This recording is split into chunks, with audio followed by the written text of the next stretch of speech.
Assalamualaikum dan selamat sejahtera kepada para pendengar budiman bagi podcast Nadi Malaysia segmen e-sukan episod 2.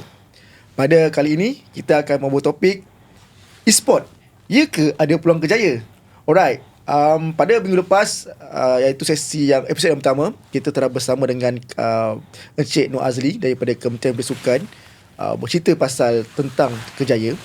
Jadi pada kali ini kami sangat berbesar hati menerima tetamu istimewa daripada Persekutuan Sukan Elektronik Malaysia MESF.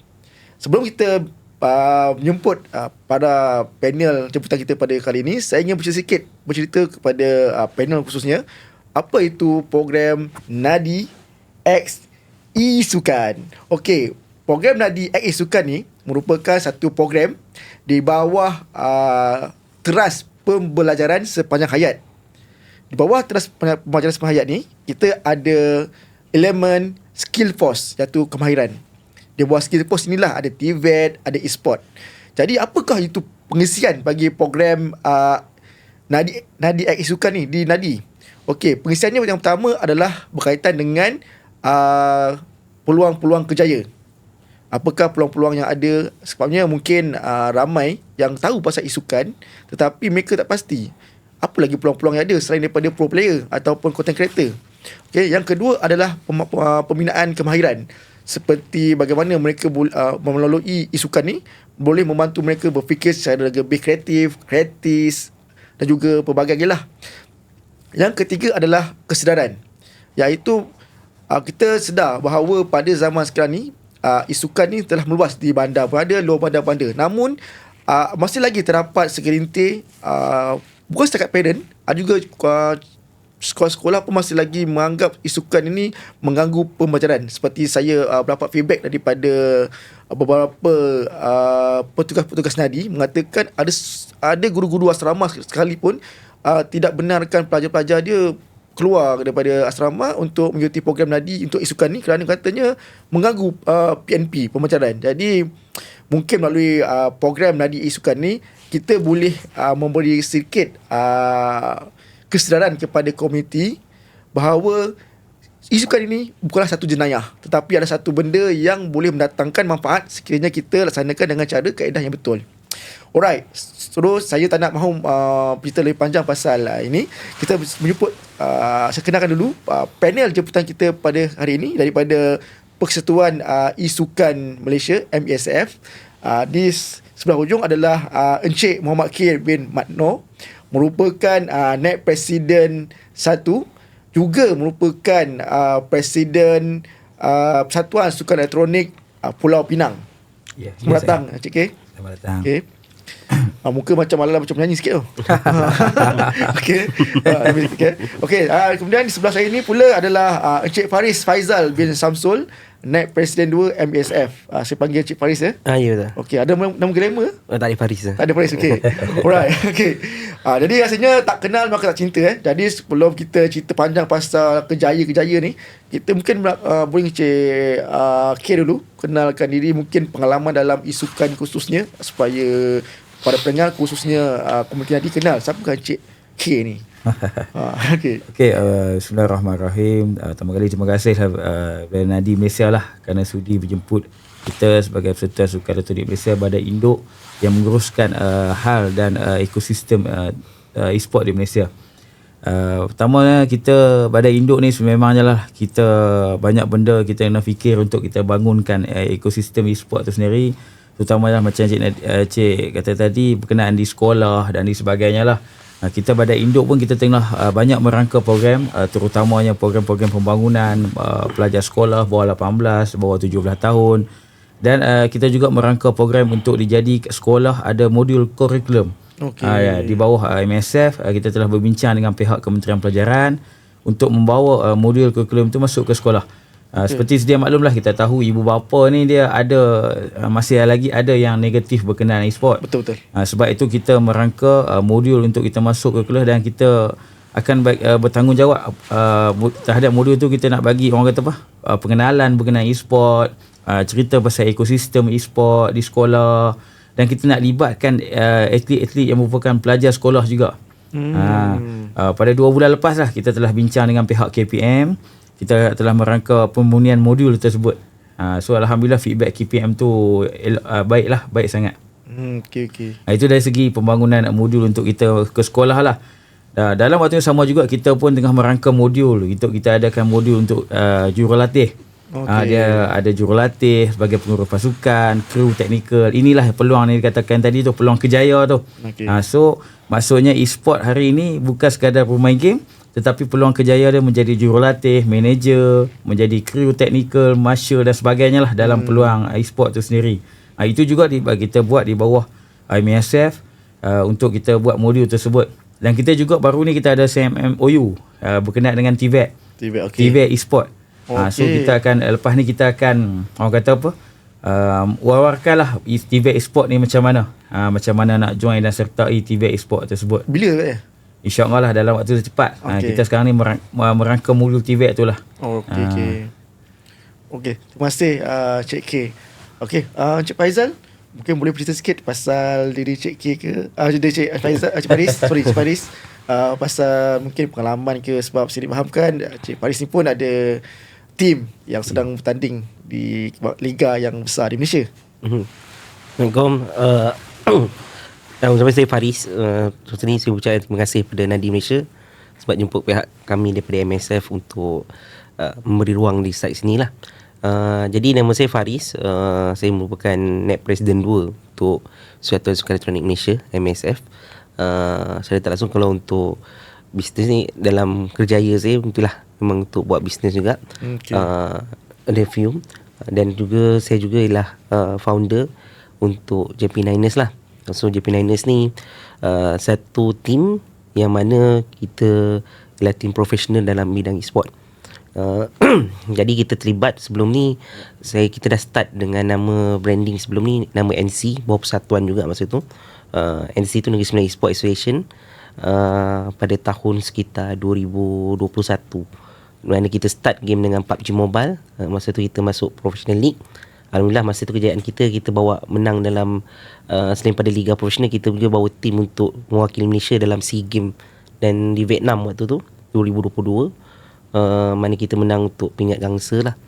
Dan first masa tu untuk pingat untuk PUBG Mobile untuk Malaysia lah waktu tu, untuk kategori tersebut. Then kita rebranding, kita bawa masuk dalam Mobile Legend, mana yang sekarang ni dia tengah hype lah. Maksudnya kita nampak kat situ dia hype. Jadi kita bawa branding baru, nama dia JP9ers, which mean kita collaboration dengan tim pemotoran lah, sebenarnya komuniti pemotoran. Ada JP tu Jentera Pejuang, Niners tu kita branding lah daripada NC jadi Niners. So itu secara tak langsung lah pelibatan saya dalam pro scene. Selain itu juga kalau dalam bahagian teknikal dalam e-sport ni, saya merupakan bekas ketua teknik. Ada bekas lah sebab habis saya Subma kan. Saya adalah KDT, ketua delegasi teknikal untuk Subma. Masa tu jadi tahun lepas untuk Sarawak tahun ni baru-baru ni. Jadi itu sedikit lah dalam e-sport ni. Kita alhamdulillah saya starting daripada tahun 2018 sampailah sekarang. So untuk cover industri tu alhamdulillah pelibatan tu boleh kata kita dah suka lah. Maksudnya dia masuk kita dia punya rotation tu lah kan. Pernah buat untuk event e-sport tu, memang starting kita event e-sport. Lepas tu terlibatkan technical dan kemudian kita ada buat team secara tak langsung tak untuk dalam pelibatan dalam national level pun kita terlibat secara tak langsung sebab fully team. Masa tu full team ialah team saya dan wakil Malaysia, dan kita ada progress benda tu. Termasuklah dengan professional team. So itu sedikit lah pelibatan saya dalam sukan e-sport ni. Okay, terima kasih Faris. Alright. Okay, mungkin Cik K lah boleh kongsi sikit lah. Maksudnya daripada pengalaman Cik K kan, kalau kata kita beritahu pasal kejaya ni, sebenarnya kan apakah sebenarnya peluang-peluang yang kiranya ada sebenarnya di negara kita khususnya, peluang-peluang yang ada, kejaya yang ada yang boleh diceburi oleh orang ramai, khususnya mungkin pelajar-pelajar khususnya lah. Okey, saya bagi contoh dari segi pengalaman saya lah.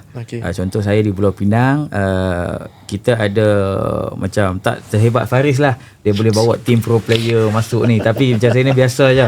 Maksudnya masuk pertandingan, budak-budak ni depa champion, lepas tu boleh wakil Penang waktu ketika itulah. Okey. Sampai satu tahap depa bermula pada 2018. Lepas tu depa sampai depa peak hour tu depa sampai 2020 21 macam tu je. Sampai waktu tu depa dah mungkin ada yang dah berkahwin, ada yang dah dapat kerja yang lebih baik, kan. So masuk waktu ketika tu saya bincang balik, kita ambil depa ni sebagai yang pertama, kita jadikan jurulatih untuk skuad bawah 18, skuad Sukma dan sebagainya. Okey. So dari segi jurulatih juga ada, dan juga saya jadikan mereka sebagai caster, pengulas isukan. Okey. Inilah peluang kejayaan mereka tu. Ada yang dah kerja kilang elok, nak buat part time dalam bidang e-sport, itu pun salah satu. Part time pun boleh. Okay. So kita jadikan kejayaan lah. Dalam waktu sama yang ketiganya bukan sekadar pengulas, tapi mereka jadi kru dan marshal yang handle event tournament tu. Macam baru ni yang pergi yang DSI tu, ada budak-budak yang control LED dan sebagainya, production lah. Itulah kalangan itu juga. So maksudnya e-sport ni bukan sekadar hanya dia habis main game, dia tak ada peluang. Sebenarnya lepas dia main game tu lah dia akan banyak peluang yang dia akan belajar. Itu dari segi inilah budak-budak yang terlibat dengan saya lah. Dalam waktu yang sama, selepas mereka ni, so kita buka part time untuk pelajar untuk jadi kru. Maksudnya pelajar sekolah ada juga yang hanya dia tak ada pasukan, dia hanya seorang kan. So saya kata kat adik tu, adik mainlah join abang untuk join jadi ikut team e-sport. Dia bawa ikut lah, dia jadi kru, dia jadi marshal. So sekarang ni lepas tu family dia pun trust dengan kita. So lah inilah cara kita nak educate family dia. Family dia kita bagikan sedikit sagu hati kepada dia. So family pun happy. So dalam waktu sama kita pesan kat dia nak ambil SPM, ambil dia elok. So dia pun semangat lah. Dalam waktu sama dalam MSF, kita dalam untuk makluman dalam MSF, dalam kejayaan ni di peringkat universiti kita telah buat sukarelawan. Sukarelawan. Okay. Maknanya pelajar universiti tu yang berminat dengan e-sport ni, dia akan hadir berengkir selama 2 hari. Selepas tu dia akan ikut kita segala event termasuk baru ni Sukma di Sarawak, baru ni kita MBL, dan akan next ni ladies punya event di bawah Faris ni. So maksudnya pelajar universiti juga akan involve dengan kita, terlibat dengan sukarelawan, dan kita juga akan ada bagi sagu hati lah untuk mereka bersama dengan kita, dan mereka juga belajar bagaimana nak handle e-sport, dan dalam waktu sama mereka juga membantu kita untuk promosikan e-sport ni dalam kalangan keluarga-keluarga mereka. Okey, itu kalau biasanya saya rasa kalau di kawasan-kawasan bandar mungkin mereka jenis yang proaktif ke depan lah. Tapi majoriti pendengar-pendengar kita untuk podcast kali ni adalah di kawasan luar bandar. Jadi mungkin mereka tu banyaknya peluang, tapi mereka macam kata ke mana mula-mula nak starting, bagaimana mereka nak ke sana tu? Okey, saya boleh share lah. Kebetulan baru ni habis event Nadi di Pulau Pinang. Ada satu kawasan tu pusat Nadi Pinang Tunggal, tak silap saya. Okey. Dia bawa, alhamdulillah dah selesai event Mobile Legend, dia buat Mobile Legend. Lepas tu yang terlibat tu ramailah kalangan budak-budak muda yang di luar bandar. Kawasan saya kawasan Kepala Batas, kawasan kampung, kawasan luar bandar. So bila saya pergi ke event tu, saya tengok ramai budak-budak luar bandar yang masih lagi bersekolah, dan ada juga yang lepas habis sekolah. Bila saya lihat yang benar tu adalah masih budak sekolah lagi. Budak sekolah baru form 4. Sekolah SMK Datuk Khailan waktu ketika tu. Dan alhamdulillah lah, saya jumpa, saya kata kita minggu depan kita akan buat Penang E-Sport Festival. Penang E-Sport Festival kita buat 2 kategori.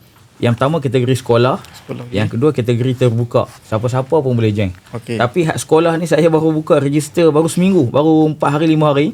Alhamdulillah lah, untuk mewakili sekolah kita dah ada lebih kurang 45 penyertaan dari sekolah-sekolah. So maksudnya hari ini kita Badan Induk, Persatuan Negeri, kita kalau boleh nak libatkan semua yang ada di Malaysia, terutamanya melibatkan luar bandar. So maksudnya Encik Farid juga dia boleh ceritakan pembangunan di Negeri Sembilan, saya boleh ceritakan pembangunan di Pulau Pinang, dan sahabat-sahabat lain saya di masing-masing negeri ni dah berbeza. Tetapi niat kita nak pastikan bahawa e-sport itu terus berjalan. Dengan dalam berjalan tu maksudnya bukan hanya semata main game, tapi kita membantu ibu bapa, kita ada guideline, kita ada orang kata explanation kepada guru-guru. Sebab tu hari Sabtu ni saya akan ada perasmian Penang Sport Festival tu. Kita jemput juga ibu bapa, dan kita jemput juga guru. Kita nak bagi pemahaman, dan kita boleh promosi yang bawah MSF ni, e-sport Medica. Dan itulah tujuan kita tu, berbagai badan induk tu. e-sport mereka tu berkaitan dengan kesihatan kan. Kesihatan. Okey. Terima kasih Encik K. Maksudnya peluang ada dan maksudnya daripada Persatuan e-sport negeri-negeri menganjurkan program dan pelibatan sekolah-sekolah dengan untuk ibu bapa lah, untuk beri peluang kepada mereka lah, kepada Luar Bandar ni involve. Tapi nanti ada soalan lain tambahan sebenarnya, tapi kita pergi kepada Cik Paris dulu. Boleh. Cik Paris tadi ada sebut pasal bisnes. Kata apa kaitan bisnes dengan e-sport ni? Okey, boleh cerita sikit lah. Maksudnya saya bisnes tu saya punya bisnes lah. Saya masukkan tadi. Tapi untuk dalam e-sport ni dia industri dia besar. Jadi selalu yang fokus daripada common ataupun daripada masyarakat yang nampak yang main game je kan. Maksudnya nampak yang player main game apa semua. Tapi backbone untuk e-sport ni sebenarnya dia luas kan. So saya boleh maklumkan, kita boleh cerita sedikit dalam e-sport saja untuk kategori professional player lah ataupun team kerjaya je kat situ je lebih kurang ada 10 kerjaya, lebih kurang. Okay, kita ada start yang kita cerita yang ada kat Malaysia sekarang, dan benda ni ada kat overseas juga. Player saja kita ada player pemain, selain pada pemain kita ada jurulatih. Lepas tu kalau jurulatih dia ada coach, dia ada head coach, head coach, dia ada assistant coach, dan dia ada analisis. Sekarang ni ada tambah lagi psikologi. So benda tu dia ada related dia. Then kita ada atas dia lagi ada manager, assistant manager. So dia the whole complete set, dia punya set untuk itu saja. Tapi dia akan masuk pula untuk dia orang generate income apa semua, dia akan editing content. So content dia ada head content untuk content creator, dan dia ada untuk editor. Kemudian kita ada dia orang punya joki ataupun dia punya dia punya player, bukan player lah, dia dalam dia punya editing video juga. So dia ada content creator, dia ada editor, dan kemudian dia ada assistant content. So itu saja untuk generate income untuk pasukan tersebut. Sebabnya konten-konten ni yang menarik eyeball, ada yang viewership untuk orang tengok untuk team tersebut. So then ada yang masuk kat BD, dia ada business development. So business development ni dia akan cari pula untuk dia punya sponsorship, untuk dia growkan team tu. Itu baru kita cerita team. Tapi kita tak cerita pula, kita cerita tentang tournament tersebut. So bila nak buat tournament ni mesti ada event manager dia kan. So event manager pun dia pecah 2 side. Dia ada production side, dia ada tournament manager side. So dia ada dia punya kat situ je saya rasa ada 50 carrier. Sebab editor terlibat kan, video editing pun terlibat. So benda tu e-sport saja dalam tu semua kepakaran ada kan. Kalau kita terlibatkan mesti ada skill dari sudut designing, dia ada skill untuk production, lepas tu content. So itu yang orang tak nampak. Selalunya orang nak jadi player, tapi berapa ramai je boleh jadi player kan? Kalau saya masuk scene dalam MPL tu, kita ada 10 team. Kalau kata 10 team kalilah dengan 6 orang. Setiap satu team ada 6. Bawa ada 60 orang. Kita ambil lah kitaran dia player je 80 player. Tapi yang nak jadi player ramai. Jadi cuba orang tak nampak yang backbone dia benda skill tersebut. So benda tu yang kita cakap generate income. So kerjaya dalam e-sport ni banyak pengulas sukan dia punya tu kan. So itu yang bisnes yang kita boleh buat, ataupun yang saya cakap ada peluang kerjaya dan juga peluang perniagaan kat situ. So kalau cerita berkenaan e-sport sebagai kerjaya, dia memang meluas lah. Lepas tu skillful lah. Satu lagi, set kita nak pergi benda ni, dia memang ada. Kalau contoh bila start main game, selalunya budak-budak game ni dia kadang-kadang dia minat nak buat live stream. So nak live stream ni kita kan ada 2 set skill. Sekarang ni dah senang lah TikTok kan, dia ada studio TikTok, live TikTok apa semua kan. Tapi sebelum ni dia buat live stream. Live stream dulu kita kena belajar buat production, macam mana apa yang berlaku setiap ni kan. Dia orang kadang-kadang umur 15 tahun dia dah belajar OBS dah. Dia dah tahu macam mana nak guna open broadcasting software tu kan. OBS, macam nak set up OBS apa semua. Tapi benda tu dalam game as a content ni lah game. Tapi skill dia guna OBS tu, dia boleh buat production macam-macam main ni. Contoh macam buat podcast ni apa semua. Dan benda tu kalau kita generate sebagai commercial part, banyak benda kita boleh buat. Saya tak langsung pun sekarang ni kalau kita tengok bila nak buat production untuk buat live stream ni, you kena ada, kalau nak buat skill tak nampak cantik lagi, dia kena buat editing. So kerana student ni belajar je kat Canva ke, belajar dekat edit Photoshop. So dia boleh belajar learning process kat situ. So selain pada itu buat video editing apa semua, sebab dia nak bagi cantik dia punya live dia, nampak content menarik, so baru dia nampak viewership. Tapi sebenarnya tak langsung, bila dia ada set skill tu semua, benda tu kalau convert kepada commercial ataupun convert kepada reality punya kan part kan, benda tu dah ada set skill yang complete dah kita menghadapi. So e-sport ni daripada sudut kerja, that's why sekarang ni ada keluar TVET. e-sport TVET ni e-sport kan. So benda tu yang memang dah ada set skill tapi cuma nak di endorse benda kan. Jadi daripada set e-sport ni, benda ni banyak lah kita punya kerjaya tu. Macam tadi sebut, adakah kita sebab segmen kita luar bandar sekarang ni, dia benda ni semua dekat atas kita punya jari je kan. Tak semestinya kita berada dekat luar bandar kita tak boleh grab this opportunity. Tak semestinya duduk kat bandar pun boleh grab opportunity sebab kita tak, kalau tak buat, tak ada action, tak jadi juga. So saya rasa access ke luar bandar dengan access bandar sekarang ni benda tu dah lebih kurang sama kan. Sebab apa, kalau dia boleh main game, that's mean ada online. Betul tak saya cakap? Kalau tadi buat tournament dekat e-sport dekat sana, saya tak langsung kat sana memang dah ada line. Sebab apa? Macam mana pun jantung dia kena ada line internet. Lepas tu dia kena ada phone kan? Itu syarat dia. Tapi sebenarnya dalam phone ni kita boleh convert. Dia ibarat macam pisau lah phone kita ni. Boleh buat benda baik ataupun boleh gunakan dia sebagai manfaat ataupun sebaliknya. So sama juga. So dalam e-sport, kalau kita nampak negatif lah. Tapi kalau nampak positif, dia akan nampak positif banyak. Contoh buat konten dalam e-sport. Bila kita belajar untuk buat konten, nak sebab apa? Konten sama je. Apa-apa jenis konten pun, ending dia, result dia lah macam mana kita nak attract view. Macam mana viewership naik. Kan? So, benda tu yang kita akan learn. Maksudnya kita belajar, kita akan tengok dia punya, kita akan tengok dia punya corak. Kita punya followers macam mana, kita tengok apa keminat demografik yang followers kita follow. So, benda tu kalau kita gunakan set skill tu, kalau kita convert pre-commercial ataupun ni, benda tu akan jadi income untuk orang tersebut. So, benda ni yang kita nampak dalam e-sport ni, dia laju sikit. Saya kalau dalam e-sport tu, kita masih TikTok. Kalau dalam TikTok dah masuk dalam live TikTok tu, masa dulu live studio TikTok ni lagi awal 6 bulan. Sebelum, sebab dulu gaming, dia orang ada panggil Facebook Gaming. Facebook Gaming ni, lepas tu orang dah nampak dia convert pergi ke TikTok. Tapi sebelum tu kita dah awal lah. Cuma e-sport ni saya nampak dia proses marketing part dia apa semua, dia macam 3 months, 6 months, one step ahead lah benda tu. Sebab dia laju sikit benda tu.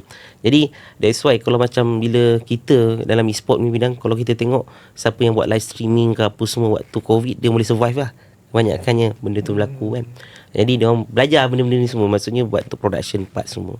Itu sebut sedikit lah yang kita nampak dalam kerjaya tu yang kita boleh ni. Tapi sebenarnya banyak lagi. Tak cerita pasal untuk buat gaming. Buat game lagi banyak dia orang punya ni, animation. Sebab benda tu ada related juga kan, minat. Benda tu ada kesedaran dia kat situ. Kalau cerita pasal game, untuk buat game developer pun, kerjaya dia sangat banyak kat situ. Cuma dia based on kita minat dan kemahuan kita sendiri. Okey, terima kasih Encik Faris. Banyak kongsian peluang-peluang kerjaya yang saya nampak, yang mungkin para pendengar boleh sedar bahawa bukan main game tu bukan setakat pro player je, bukan setakat team je punya, di belakang tabir dia banyak lagi sebenarnya yang ada peluang-peluang yang mungkin mak bapak sendiri pun tak sedar, mungkin cikgu sendiri pun yang rasa benda ni mengganggu pembelajaran pun tak sedar bahawa banyak betul peluang. Okey, kembali kepada Encik K semula. Tadi Encik K cerita pasal ada program-program daripada satu negeri kan. Tadi Encik Faris cerita pasal peluang-peluang kerjaya. Cuma yang mungkin lah saya kata, yang mungkin di kawasan luar bandar maksudnya, di bandar saya rasa mungkin isu ni tak ada sangat. Tapi di kawasan luar bandar ni mungkin mereka nak mendengar ni, mereka dengar, mereka faham banyak peluang kerjaya, tapi untuk mereka mempunyai mengambil inisiatif permulaan untuk pergi ke arah suatu nak dia minat nak jadi designer ke semuanya, permulaan tu macam nantilah macam takut lah, macam betul ya ke ni, takut nanti kemudian ni tak berjaya macam mana macam. Jadi apa sebenarnya bagaimana kita nak memberi sokongan ataupun nasihat kepada mungkin komuniti luar bandar, khususnya pelajar, supaya mereka berani mencuba benda-benda baru ni, supaya mereka tidaklah kata nanti orang kata jurang digital di bandar luar bandar tu terlalu jauh. Kalau lama bukan jauh. Kita nak dapatkan benda jurang tu. Jadi apa mungkin Cik Kian boleh kongsi? Okey, macam saya di Pulau Pinang ni, kita banyak engagement dengan budak-budak ni dengan buat tournament lah. Tournament, okey. Sama juga dengan persatuan negeri lain pun. Kita buat tournament. Dalam waktu sama kita merangka untuk modul-modul yang mana mereka boleh bersama dengan kita. Kita bagi guideline yang mana yang tak mau main game, yang nak bersama dengan kita, ikut kita, boleh ikut bersama. Tapi jurang tu saya tengok luar bandar dengan bandar tu tak ada lah jurang mana. Sebab saya duduk di kampung. Bila saya duduk di kampung ni, di kampung kita ni banyak kedai-kedai yang tutup 2, 3, 4 pagi. Bila kita tengok tu waktu cuti sekolah, ada duduk budak-budak main game sampai 3 pagi, 2 pagi. So ada juga kedai-kedai yang buat pertandingan kan. So maksudnya jurang tu nak kata jauh beza tu tak ada lah. Cuma mereka ni tak boleh hadir ke tempat tu je untuk tengok secara offline tu. Okay. Tapi waktu yang sama macam Cik Faris kata tadi, kita sekarang ni di hujung jari. Kalau waktu live kadang-kadang pertandingan game tersebut kita boleh tengok ramai yang view. So time tu juga kita boleh lihat yang view ni bukan kalangan bandar je, tapi di kalangan luar bandar. Okay. Jurang yang saya lihat hari ni cuma kebanyakan di luar bandar ni mereka macam saya kata tadi lah, tak dapat nak ke tempat tu je. Contoh Cik Fahri boleh akui lah, banyak event-event semua di Kuala Lumpur, event-event besar semua di KL kan, di Selangor. So maksudnya kita contoh saya di Penang, di Perlis, Kedah Utara ni, dia tak ada lah nak tengok event besar tu. So baru ni kita sukma di Sarawak. Bila kita buat di universiti tu pun kita nampak crowd ramai. Ada yang datang dari kampung, ada yang duduk kampung datang nak tengok macam mana e-sport ni dan sebagainya. Ada ibu bapa datang untuk untuk melihat lah. Sebab saya lihat budak e-sport ni dia nak main game mesti kena ada internet. Betul. Itu yang paling utama. Sebab tu saya nampak objektif Nadi ni, dia nak nampak digital kan benda tu. Dia nak nampak budak-budak ni tidak ketinggalan dalam bidang internet. So benda yang pertama, dia tahu budak-budak ni minat e-sport, dia buat masuk e-sport. Kita pihak MSF kita ucap terima kasih lah. Sebab sudi untuk jadikan e-sport ni sebagai peluang atau berjaya untuk mereka. Sebab tu lepas ni kita tengok, kita boleh berbincang dengan pihak Nadi lagi, apa lagi yang kita boleh buat. Hari ni kita buat pertandingan e-sport, buat Mobile Legend, lepas tu mewakili Nadi, lepas tu peringkat negeri, lepas tu peringkat kebangsaan dan sebagainya. Mungkin lepas ni kita boleh juga buat bengkel-bengkel yang mana minat nak jadi caster, yang minat nak jadi kru teknikal. Kita buat dengan bawah Nadi. So maksudnya Nadi ni akan jadi kepala untuk kita MSF, kita bantu. Modul-modul tu kita sediakan kepada Nadi. Setiap Nadi, adik minggu ni nak belajar untuk jadi OBS macam tadi Cik Farah kata. Nak belajar OBS, nak belajar nak jadi live streaming. So kita boleh gunakan Nadi ni lah sebagai pusat dia. Maksudnya jurang tu dah akan jadi berkurangan lah. Saya setuju. Sebab tu bila kita lihat Nadi ni banyak peluang yang mana kita MSF kita nak tengok ekosistem tu terus ke kawasan-kawasan luar bandar terutamanya. Mungkin lepas ni kita boleh pertimbangkan lagi macam apa modul tu kita dah ada, macam mana nak jadi caster, macam mana nak jadi kru, macam mana nak jadi pengulas isukan, macam mana nak jadi editing video. So maksudnya budak-budak ni yang mana yang berminat berniaga, contoh dia main e-sport, dalam waktu sama dia minat berniaga, kita boleh jadikan editing video tu untuk dia kembangkan perniagaan dia. Bukan semata-mata hanya dia main e-sport, dia berniaga, dia tak boleh berjaya. Kita ajar dia editing video, editing Canva, edit sebagai poster dan sebagainya. Dia boleh implement benda tu dalam perniagaan dia. Macam itu budak sekolah. Dalam budak universiti yang kita telah berjaya buat, dia belajar untuk edit poster, edit Canva, dia implement dalam presentation final project. Menarik. So maksudnya bukan hanya dia join e-sport ni hanya main game je. So dia belajar edit video, dia belajar edit poster, lepas tu dia implement ke dalam dia punya belajar, dalam dia punya study dalam final project dan sebagainya. Betul dia nampak lagi kemas ekosistem tu. Sebab tu kita pun kita tengah nak bina ekosistem e-sport ni di Malaysia ni bagi cantik. Betul, tak dinafikan memang ada negatif dia, betul. So kita nak cuba positifkan dia. So maksudnya awalnya apa contoh kata kemahiran pasti editing semua itu tak semestinya dalam dunia e-sport semata-mata. Maksudnya dia boleh gunakan dekat pelbagai lain. Contoh kata tadi content creator, bukan semata-mata pasal e-sport, mungkin ada bisnes ataupun mungkin dia punya pembelajaran. So banyak peluang lah.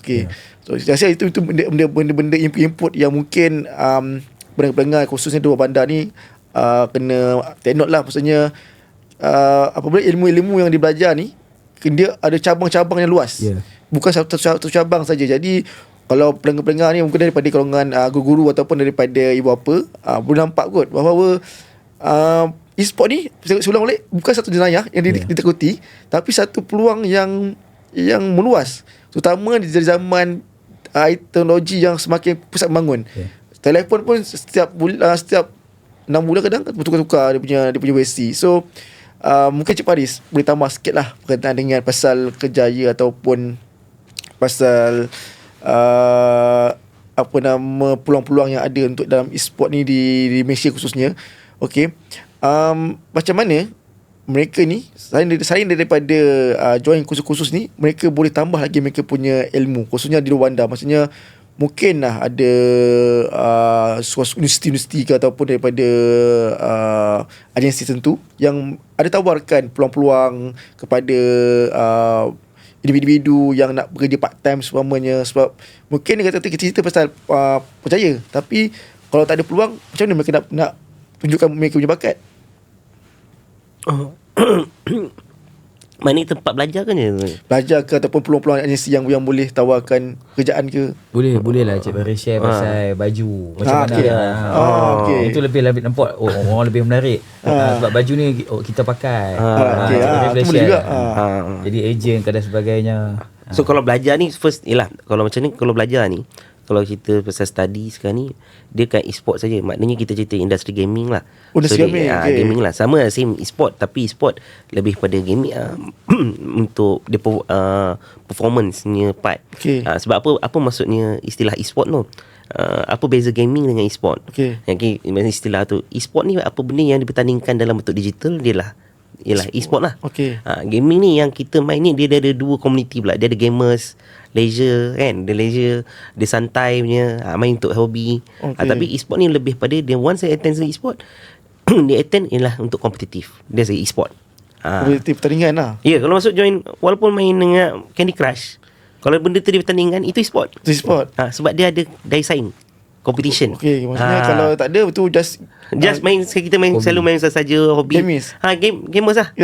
Gamers ataupun just untuk kita isi masa lapang kita santai kan. Tapi yang selalu yang jadi tak baik ni bila kita addict. Okay. Tu sampai pagi-pagi main tu. Ya. Sampai 2-3 pagi main sampai 8 jam 10 jam. Jadi addict lah. Yeah. Okay. Tapi addict ni pula selalu orang salah faham tentang gaming ni pula. Sebab sama dengan suka-suka lain. Kalau kita main bola 24 jam, memang collab bang.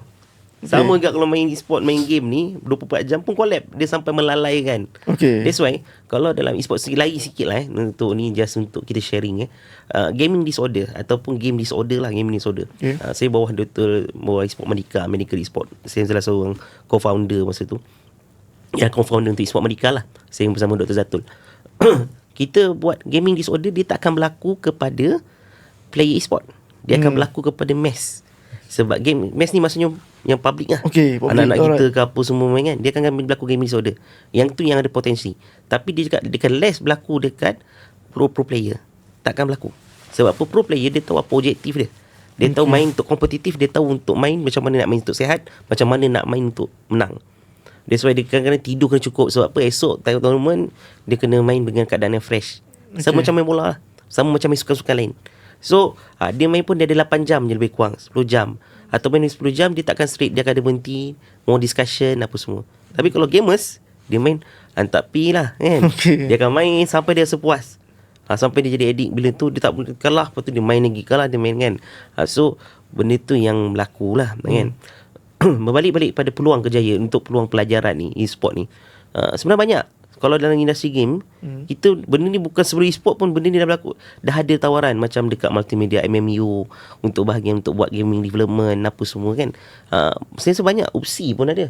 Saya rasa ada dekat 5 ke 10 buah universiti yang ada offer untuk lepas gaming. dia belajar tu ada peluang pekerjaan ke? Ada. Kat saya berjaya, nak tahu tak?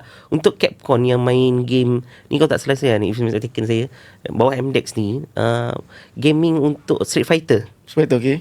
Dia punya hubs dia untuk buat karakter-karakter tu kat Malaysia. Oh, Sebanyak kat Cyber Zero. lokal yang buat? Ya. Kalau kita banyak collaboration dengan MDEC, kita banyak, kita punya startup company ni yang buat dekat Cyberjaya. Memang kebanyakan dekat Cyberjaya yang buat untuk gaming game kat ni. Contoh, kita ada banyak game Malaysia. Game Malaysia ada few, apa game nama dia? HOK pun ada, Lee Chong Wei. Tapi tu dia punya karakter. Tapi game yang buat game banyak. Kita kalau pergi dekat, that's why kena collaboration. Kalau Nadi dapat collaboration dengan MDEC lagi baik. Maksudnya sebabnya kat situ banyak offer tentang peluang-peluang kerjaya tentang buat gaming, buat animation. Kita banyak Hindi punya, Hindi ni lah yang buat game sendiri. So cuma kita tak tahu lah kan, banyak pendedahan tu kurang lah. Tapi kita boleh share lah. Saya pun sebab ada buat program dengan MDEC, dan kita dapat dengar macam mana dia orang buat game, benda tu. Jadi kata peluang kerjaya tu banyak. So diorang ni buat coding side, belajar untuk buat coding, lepas tu buat untuk animation. Benda ni sebenarnya banyak tawaran kerja kat luar. Cuma kita kena explore lah. Part ni kita kena explore macam animation, gaming part. So kalau untuk e-sport saja, saya kita ada buat offer juga. Saya rasa ada few universiti, tak salah saya APU, tak salah APU kan, APU. Lepas tu ada few yang buat e-sport punya course juga. So maksudnya tadi kita cerita pasal peluang-peluang apa jaya yang ada, dan rupanya di Malaysia dah banyak peluang-peluang pendidikan, dah banyak peluang pekerjaan pun banyak. Sebab dia kalau dekat Cyberjaya kan banyak dia punya hubs kan. Benda tu yang kita tengok. Kita pun tak tahu sebab kita tak masuk dalam kita tak join benda tu kan. Maksudnya kita tak masuk dalam pembelajaran. Tapi saya rasa once dia masuk dekat belajar tu, dia dah akan ada channel kat mana nak pergi. Saya KPTM pun ada, sebab saya ada student pun ada yang buat gaming punya belajar dalam bidang gaming. So kalau dalam cerita sudut untuk macam mana bisnes baju tu, macam mana maksudnya? Maksudnya peluang kerjaan tambahan. Oh, kerjaan tambahan boleh. Kalau cerita kerjaan tambahan ni lain sport.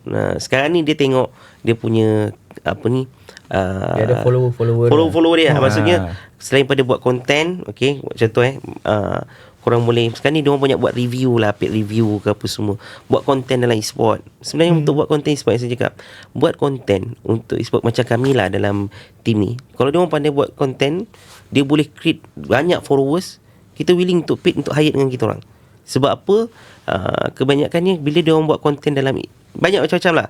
Contoh company-company besar, contoh company game kan. Kalau you boleh create followers, you buat konten you menarik dan orang follow, then company akan masuk dia. Tak pun dia orang akan buat free gift, ataupun orang akan start buat untuk untuk bayaran apa semua, untuk paid review. Benda tu ada. Tapi kena ada skill. Buat editing, yang paling mahal skill dia ialah konten. Macam mana make it a content untuk orang tengok. Itu sebab tadi pasal kita cerita pasal kena buat konten yang bagus. Tapi mungkin itu kata peluang pendidikan macam mana dia nak belajar benda tu, mungkin dia kata bestnya. Tapi saya kalau pasal cerita macam cerita je konten ni, saya tak tahulah dia ada course ke tak. Tapi dia mau kepada individu ataupun dia macam mana based observation dia untuk attraction. Benda ni macam mau pada marketing part. Saya rasa dalam marketing lah, sebab dia nak create apa orang minat waktu ni. Waktu ni orang main RZ tengah naik sekarang kan. Contoh RZ tengah naik, so dia main konten dekat RZ. Then dia tengok observation macam mana untuk attraction, untuk orang tengok okay, kena ada lagu macam ni untuk attraction. Dan dia kena pula tengok demografik dia siapa. Tahu kan, saya contoh konten macam kita kena tahu siapa followers kita. Kalau abang nak tahu memang antara kedai-kedai radio ni, saya share sikit. Kan pengiklanan radio kan, radio punya iklan. Abang rasa untuk marketing, untuk bayar marketing, bayar untuk produk, dekat platform mana radio yang mahal abang rasa? Macam era Hot FM itulah. Abang rasa macam tu kan. Tapi sebenarnya kan yang betul-betul mahal siapa? iKim. Ni saya share lah. Kalau ni off record macam ni tak tahu lah. Tapi yang saya tu iKim dia punya tu ni, sebab dia punya dia punya segmen dia, orang yang dengar follow dia memang betul solid. Contoh abang rasa siapa yang dengar iKim? Mak-mak kita. Kalau kita jual package umrah, confirm kat situ semua orang beli. Walaupun tak ramai, tapi kita tahu okay, dia power buyer, dia buat apa semua. That's why sama kat saya nak cerita dalam e-sport ni. Kalau kita buat konten, kita kena tahu siapa kita punya market, siapa kita punya followers, dan macam mana attraction yang kita nak buat, dan apa yang kita nak jual. So benda tu. Contoh dalam e-sport ni industri, kita tahu anak-anak muda terlibat, dan dia orang sekarang ni dah tak kisah dah, dia lifestyle punya konsep. Dulu kalau kita baju, abang rasa baju kita berapa kalau mahal-mahal dulu? Kalau abang rasa lah branded Levi's ke, Standard Nike apa semua kan, harga semua 100-200 bang. Abang cari tak local product kita semua 100-200 lebih. Baju kita lebih kurang RM300. Betul, local product. Ada mulia. Ada. Dia jual, akan ada Stern brand ni, SVG ke apa semua. Dia jual baju 1,000 dan 1,000 lai. Ini contohlah brand 1,000 lai dalam masa sejam dah habis bang. Itu kita kena tahu segmen kita. Kita tahu sekarang ni kita punya apa minat anak muda sekarang. Contoh baju dia orang macam kita pakai red coat ni kan, dia panggil apa nama baju? Baju hujan lah. Dia apa pun dia baju dia, saya jual pun saya tak ingat. Sweater dia macam sweater lah ni. Dia red coat lah ni. Apa nama? Minta maaf lah. Baju ni sekarang kan, dia tengah trend waktu sekarang. Dia masa ni tengah ni. So benda tu yang orang beli, walaupun 100 lebih, 200 lebih. Saya betul realise dulu saya pernah jual resale baju local product lah. Kawan-kawan saya juga lagi sport. Dia jual, kita baju harga dia 189. Tu dah mahal lah tu, 189. Abang tu saya kalau resale berapa, saya jual waktu raya. Okay. Brand tu. Saya jual waktu raya. Saya buka kat Bazar Ramadan. Bazar Ramadan. Satu helai baju boleh jatuh. Resale harga 180. Saya resale balik. Saya beli kos 189. Saya jual balik RM600. Kalau saya dapat 2, 3, 4 orang satu hari tu memang jackpot lah. Saya boleh jual harga dia 189, saya akan buat 400 ke 500. Ada orang beli. Ada yang beli. Anak muda. Yang budak-budak bayi ni. Sebab lepas saya realise, aku kalau pergi Levi's ni aku dapat 2 helai kan. So kan, seluar kan, dia boleh dapat lah. Diorang punya segmen sekarang. Minat diorang. Waimah lah kalau dekat luar bandar ke dalam bandar, insyaAllah. Sebab bila saya cakap luar bandar dia susah untuk dapat akses ni bukan macam dulu kena pergi bandar. Bukan ni. Sebab sekarang ni semua kat online. Kalau TikTok semua keluar waktu sini. So maksudnya dia tak perlulah nak pergi ke bandar. Dia sekarang bang, Shopee pun datang kampung bang. Okay. Cuma dia akan terbatas bila kawasan yang tak ada line. Kawasan yang lain tak ada apa semua, dia memang betul-betul jauh. Itu kan masalah. Yang tu dia tak sampai akses. Mana luar bandar yang area tu, yang kawasan pedalaman betul tu, yang tu kita kena tackle lagi lah. Maksud saya. Tapi saya so far kalau Nadi pergi ke kawasan Nadi sekarang ni, saya percaya dia memang ada akses pun. Dia memang ni kan. So MCMC situ sekarang ni kan. Jadi saya rasa dia orang still lagi ni. Cuma mungkin kita perlukan beri pendedahan apa peluang-peluang yang ada. That's mean dia bukan ni, masuk orang bandar pun kadang-kadang dia tak tahu, melainkan kita explore. Betul kan? Kalau jual kat TikTok kan, jual yang orang asli jual minyak apa tu, minyak angin. Berapa dia untung bang? 1 juta lebih kan. Betul. Di luar bandar kadang-kadang kita pun tak boleh capture benda tu. So saya cakap bukan cerita di luar bandar tak luar bandar, cuma peluang yang kita berikan. Maksudnya daripada diri sendiri kat lah. Maksudnya dia punya exploration macam mana. Cuma kita ialah untuk bagi tahu this one peluang ada. Dan dia observe. Dia selalu cakap TikTok dulu. Ada saya dengar podcast Ustaz Aswadi apa nama Ustaz Wadi kan, dia cakap dulu dia tak suka TikTok. Dia cakap saya dengar lah masa tu podcast tu, dia cakap dia tak suka TikTok. Tapi bila orang cakap viewership naik apa semua, sebab dia tengok masa tu TikTok ni kan macam banyak gelek apa semua kan. Dia cakap, tapi rupanya dia cakap makcik-makcik yang tak boleh luar bandar apa ni semua tengok, anak-anak muda tengok viewership naik sampai 20,000, 30,000. So dia cakap, dia ambil justifikasi dia, bila dengan TikTok ni you ibarat macam pisau lah. Kalau you buat pisau tu cara yang baik, baiklah dapat. Betul. Kalau tak baik, tak baiklah. So sama juga dengan TikTok ni, sebenarnya banyak benda kita boleh explore. Macam mana nak buat video, how to make a video dalam 15 second kita boleh dapat lah. Ni contoh lah. Tak cerita dekat YouTube ke apa semua, lagi banyak kita boleh dapat explore lagi. So benda ni based on peluang dan kehendak kita untuk explore. Cuma kita boleh beritahu this one peluang ada. So kita banyakkan anak muda sekarang ni eager untuk dapatkan benda-benda tu, peluang dia kan. Jadi cuma kita perlukan tunjukkan dia mana platform nak bawa dan apa ruang dan peluang dia. Contoh macam baju tadi kan, jual baju sekarang ni, baju duduk kat rumah bang sekarang. Affiliate kan, buat affiliate Studio semua buat di rumah je. Buat kat rumah. Sekarang ni live studio, untuk TikTok live studio simple. Dia lagi mudah pada OBS. Kalau tahu OBS lah, yang macam kita buat sekarang ni kan, OBS dia lagi mudah sistem dia. Kita orang pun kita belajar penat ni, tapi dekat live studio TikTok sekarang ni semua feature-feature dia dalam tu semua dah ada. Ni yang anak muda sekarang lah. Memang dia complete, nak letak layout macam ni ke, layout macam ni ke, apa saja. Dahsyat. Nak setting macam mana semua kan. Jadi kalau kita orang cerita dekat dalam jualan baju ni semua, kalau kita cakap peluang business side ni, dari beberapa yang kita cerita ni, jual baju, dia jadi affiliate lah. Affiliate sekarang ni, join affiliate, kita dah boleh start berniaga dah. Nampak produk, ada commission. Ya, commission. Sekarang ni banyak sangat orang buat boleh niaga affiliate ni. Jadi that's why saya cakap ikut kehendak kita dan macam mana kita nak grab the opportunity. Ramai sangat anak muda-muda sekarang ni dah boleh buat duit dah.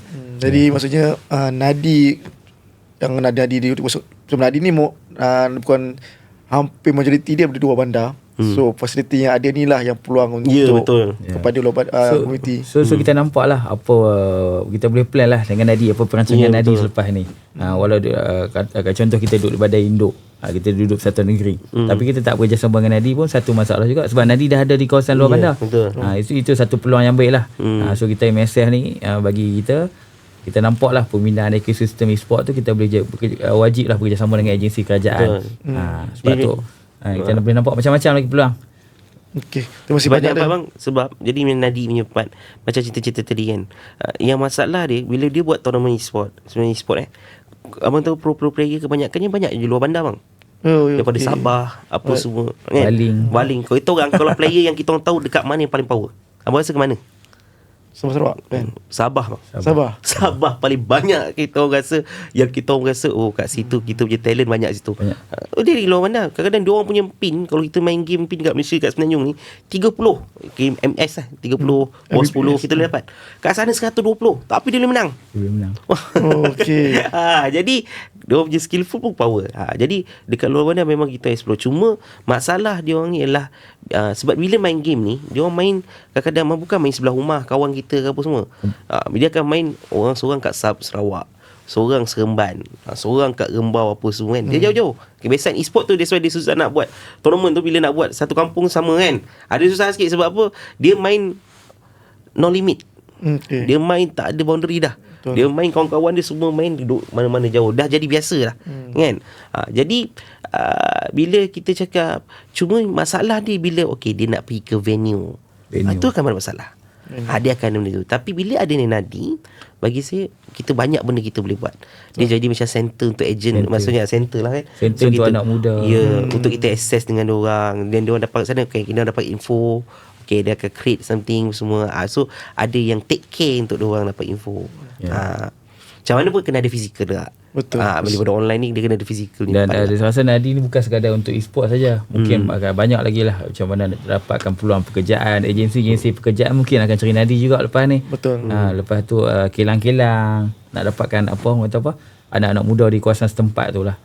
So nampak Nadi ni bagi kita bagus lah untuk pembangunan. Banyak benda yang kita boleh share, boleh bantu Nadi ni. Dalam waktu sama bukan setakat Nadi ni boleh bekerjasama dengan MSF je. Mungkin dengan lepas ni mungkin Persatuan Bola pula kan nak cari talent-talent penduduk. So kita nampak center tu cantik lah. Okey. Jadi terima kasih banyak kepada Encik Mak K dengan juga Encik Faris Faizal kerana banyak perkongsian khususnya berkaitan dengan kerjaya yang rasanya mungkin kita sebelum ni tak tahu benda tu sebenarnya ada wujud. Ataupun kita tak terdedah dengan peluang-peluang yang ada. Jadi diharapkan para pendengar ni, khususnya para pelajar, nampak rupanya e-sport ni bukan satu lorong je, dia ada banyak lorong. Untuk yang parent dengan cikgu-cikgu pula nampak, kalau betul cara budak-budak ni main, memang peluang kerjaya ada. Sebab orang kata dengan zaman terbaru, zaman teknologi sekarang ni, zaman AI semua, peluang kerja jaya makin kurang. Rupanya e-sport ada peluang dengan teknologi bertambah lagi peluang kerjaya. Jadi, cuma tambah sikit bang. Cuma dalam e-sport ni apa semua untuk yang pendengar apa semua, ending dia bila cerita nampak ni macam populariti lah. Dia bukan populariti, benda yang popular, yang popular kan. Benda tu yang popular lah.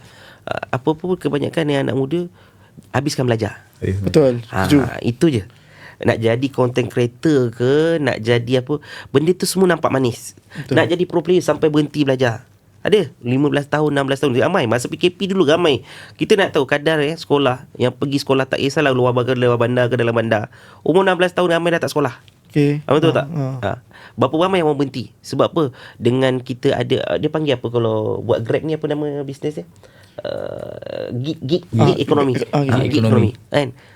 Terus belajar, terus buat ni. Sebab apa? Kadang dia boleh dapat income lagi banyak benda tu. Berhenti sekolah. Waktu PKP tu okey lah. Ni kita cerita digital lah sekarang ni kan. Ekonomi sanggup berhenti. Saya nak nasihat, sebab saya nampak benda ni berlaku. Benda ni memang berlaku. Saya tahu kadar sekarang ni macam mana. Nak jadi pro player, you kena habis sekolah juga. Ni saya nasihat. Imam saya punya player ada umur 18 tahun, 19 tahun. Memang gaji pun dah start bang, 2,500, 3,000. Umur 18 tahun gaji dah 2,500. Yang tu memang dapat sedap. Tapi ingat, dia ni career yang tak lama. Dia macam bola sepak. Macam bola, you sampai tahap umur bola e-sport ni, sampai umur 25 tahun dah kira tua tau. Sebab dia main dengan reflection. Selagi kita IQ tinggi lah, tapi reflect tu memang penting. So game nak jadi sebagai pro player pun bukan semua orang boleh jadi. Itu saya nak beritahu. Sebab apa? Nampak saya umur 16 tahun, okey berhentilah. Jangan dulu. Jangan berhenti, habiskan belajar. Itu jaminan masa depan kita. Let's say tak jadi pro player, apa nak buat? You tak ada belajar, you tak ada apa semua. Siapa yang berhenti content creator, nanti kalau benda tu tak jadi. Sebab orang yang kita nampak sukses ni betul-betul sukses, tapi kita tak nampak dia nak jadi macam tu. Struggle dia macam mana. Okey, pengalaman dia. Nak jadi content creator lah, nak jadi Insta famous lah, nak jadi orang popular apa semua kan. Nak jadi sampai tahap tu bang, dia jalan dia. Dan ada orang yang buat betul-betul ikut jalan tu, tak jadi. Apa backup plan you? At least you kena ada SPM. Ni saya sangat-sangat tekan Wak dengan tim industri e-sport pun, kita pun tekan benda ni. Kita pun risau anak-anak muda kita zaman sekarang. Jadi ni nasihat yang paling penting lah. So maksudnya peluang kerjaya memang luas, tetapi pendidikan tu jangan sekali abaikan. Jangan. Jangan. Sebab benda tu ialah kita kena pegang. Itu kita punya insurans kita. Alright. Okey. Terima kasih banyak kepada Encik Muakir dan juga Encik Farid Faizal daripada Persekutuan Sukan Elektronik Malaysia. Jadi diharapkan perkongsian sikit banyak ini, walaupun masa kita cuma singkat sampai sejam pun. Jadi harapkan walaupun singkat tapi banyak ilmu-ilmu baru yang boleh ditimba oleh para pendengar sekalian. InsyaAllah kita bertemu lagi di sesi akan datang. Terima kasih.